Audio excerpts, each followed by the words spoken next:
I was reviewing client portfolios last week when something stopped me cold. A 58-year-old investor, successful executive, intelligent, financially literate, had just made a decision that could cost him seven figures over the next decade. He didn't know it yet. In fact, he thought he was being prudent. That moment reminded me why I'm writing this today. Because the money traps that catch investors over 55 aren't the obvious ones. They're not scams or frauds or get-rich-quick schemes. They're respectable-sounding strategies that financial advisors recommend, that your neighbors follow that seem like common sense, and they're quietly destroying wealth accumulation for millions of Americans who should be building toward that $2 million mark, a number that increasingly represents genuine financial security in retirement. I'm Howard Marks. I've been managing money since 1969, and Oaktree Capital now oversees more than $170 billion in assets. I've watched thousands of investors navigate the critical decade between 55 and 65. Some reach their goals, many don't. And the difference usually comes down to avoiding five specific traps that I'm going to walk you through today. These aren't theoretical concerns. These are patterns I see repeatedly in real portfolios, real lives, real consequences.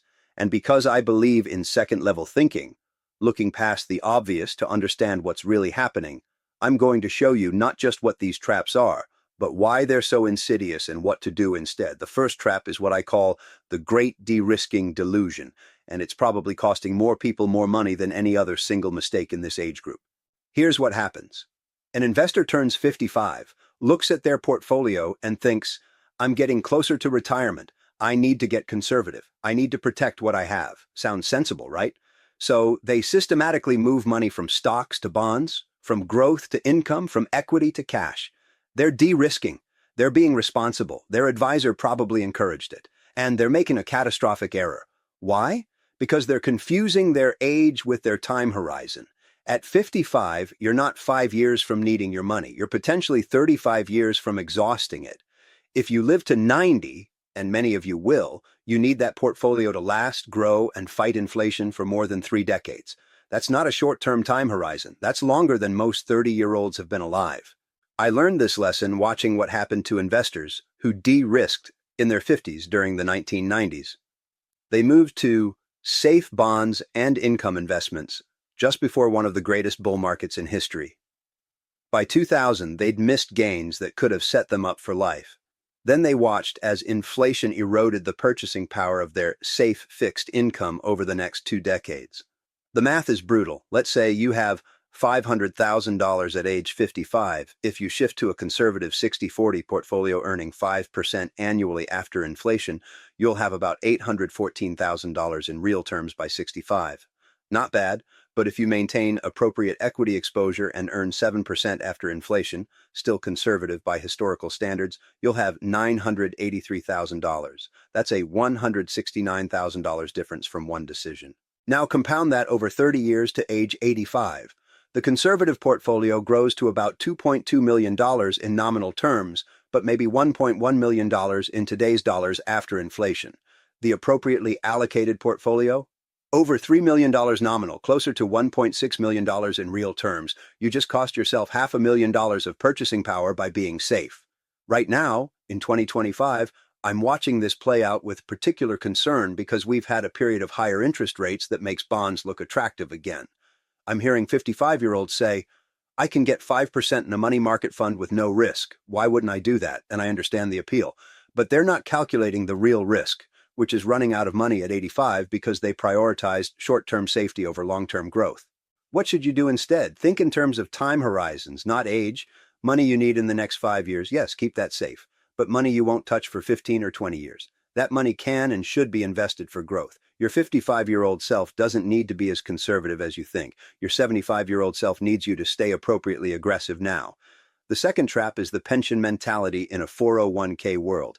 And this one breaks my heart because it reflects a fundamental misunderstanding of how retirement has changed.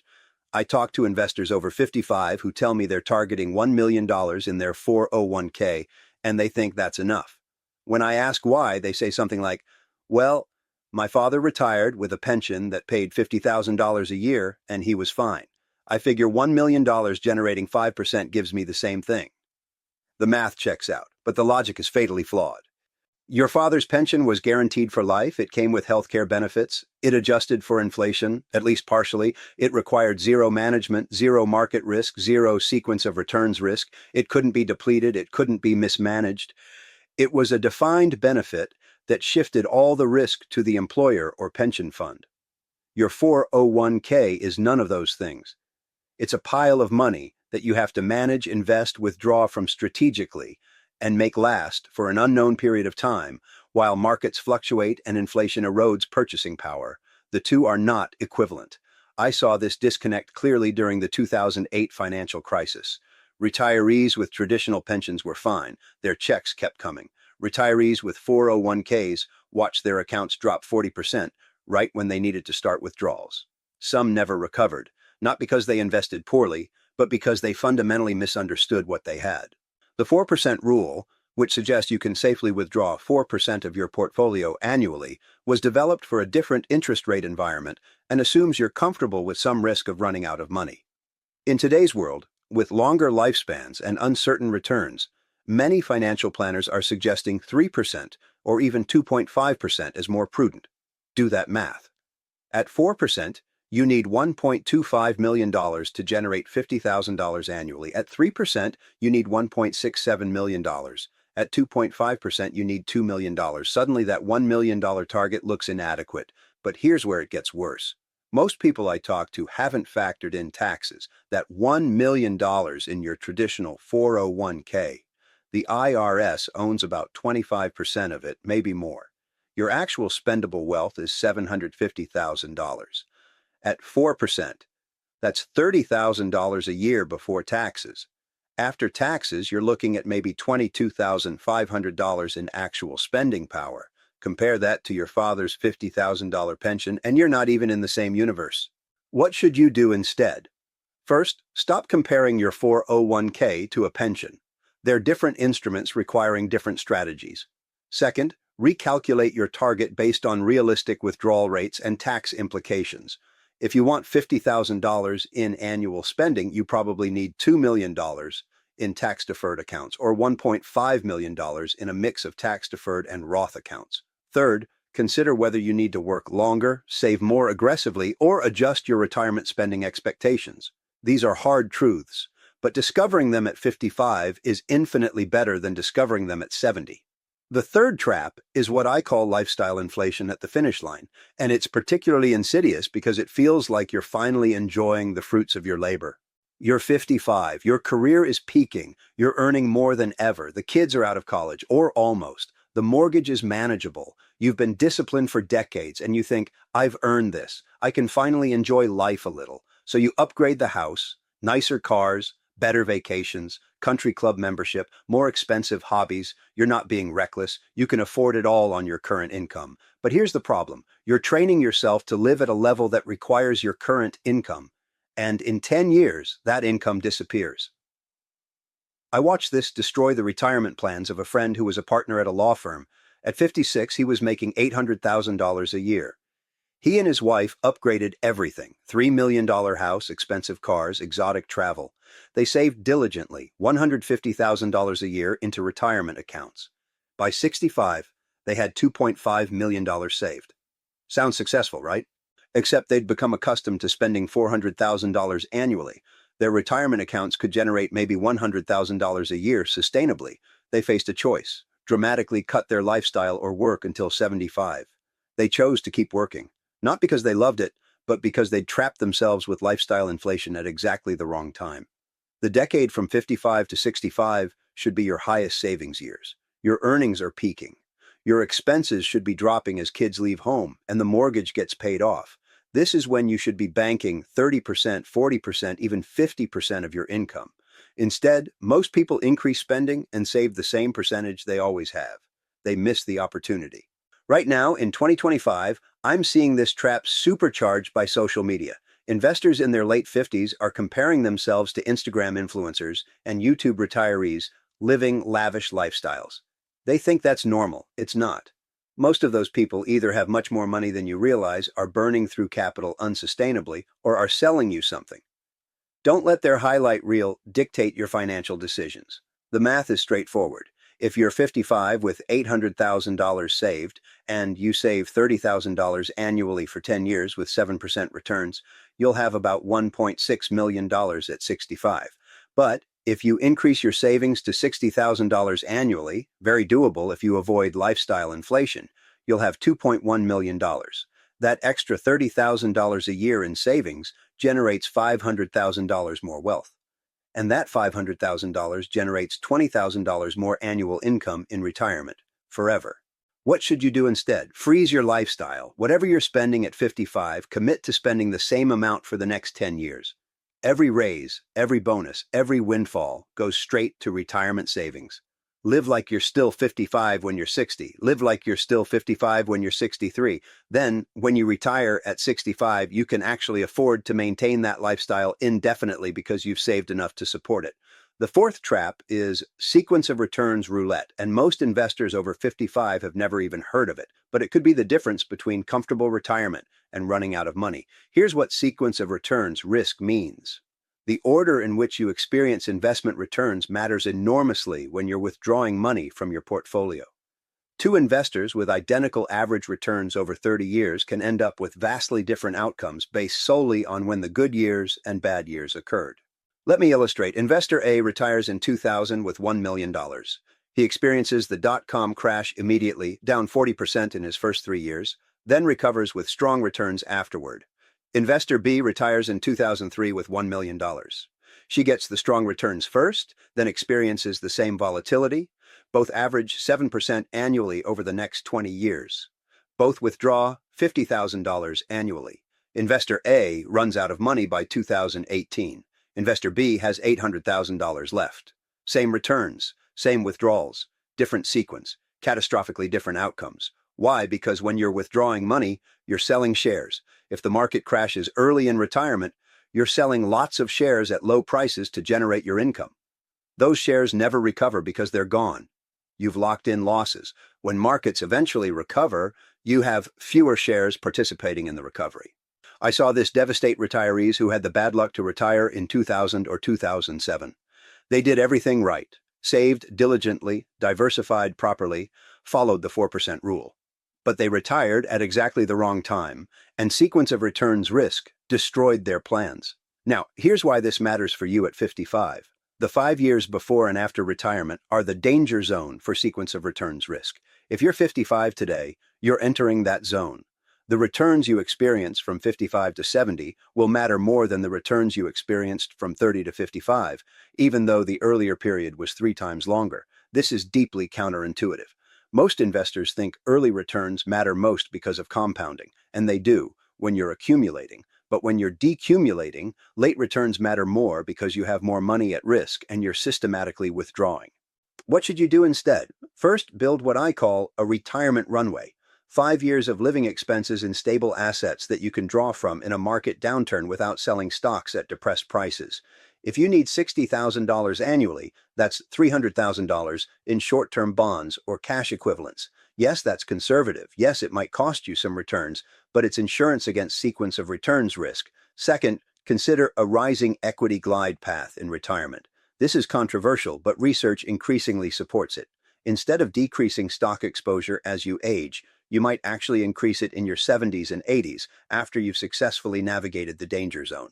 The money you'll spend at 85 can be invested more aggressively at 65 because it has a 20-year time horizon.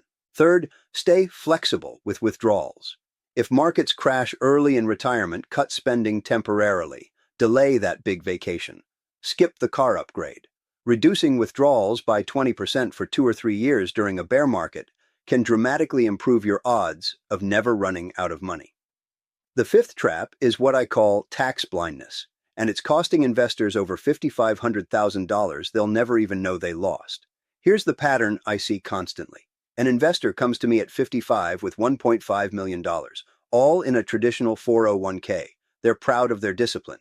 They've maximized contributions for 25 years. They've never touched it. They think they're wealthy. Then I ask, what's your tax situation in retirement?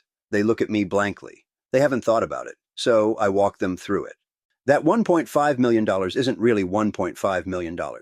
The IRS owns a piece, probably 25% to 30% when they start withdrawing. so their actual wealth is closer to $1.1 million. Then, at age 73, required minimum distributions kick in. They'll be forced to withdraw about $55,000 annually whether they need it or not.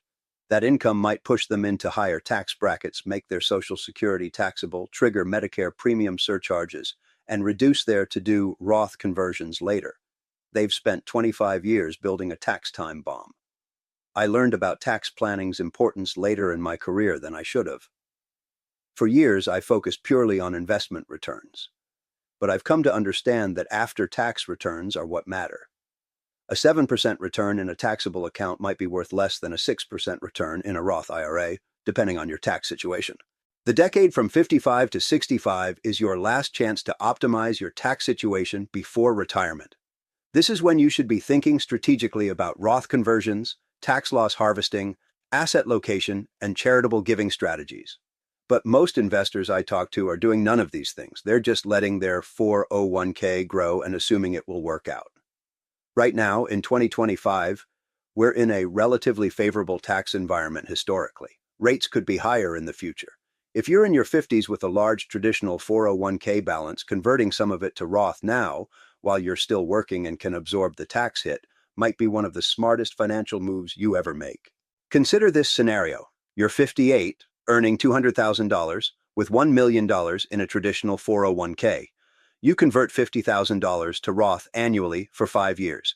You'll pay about $75,000 in additional taxes over those 5 years. Painful, yes, but that $250,000 in Roth accounts will grow tax-free for the rest of your life. At 7% growth, it becomes $500,000 by age 75. If you withdraw it from a traditional account, you'd pay $125,000 in taxes. You just saved $50,000 in future taxes, plus you've reduced your required minimum distributions and given yourself more flexibility in retirement.